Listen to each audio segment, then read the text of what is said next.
முஹர்ரம் மாதத்துடைய 9வது நாளும் 10வது நாளும் அல்லாஹுடைய முகத்தை நாடி நோன்பு வைப்பது சுன்னாவாகும்.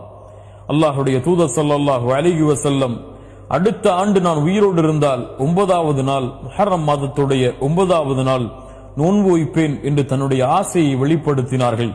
10வது நாள் அல்லாஹுடைய தூதர் நோன்பு வைத்தார்கள்.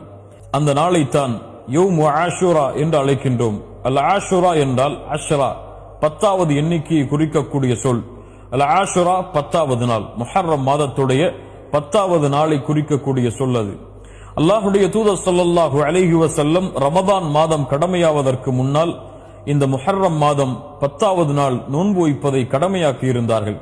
பின்னால் ரமதானுடைய நோன்பு கடமையாக்கப்பட்டதற்கு பிறகு அல்லாஹுடைய தூதர் ஸல்லல்லாஹு அலைஹி வஸல்லம் விரும்பினால் இந்த ஆஷராவுடைய நோன்பை நீங்கள் பிடியுங்கள், விரும்பவில்லை என்றால் விட்டுவிடுங்கள் என்று அல்லாஹுடைய தூதர் ஸல்லல்லாஹு அலைஹி வஸல்லம் கடமையை விளக்கி சுன்னாவுடைய தரத்தில் இதை கொண்டு வந்தார்கள்.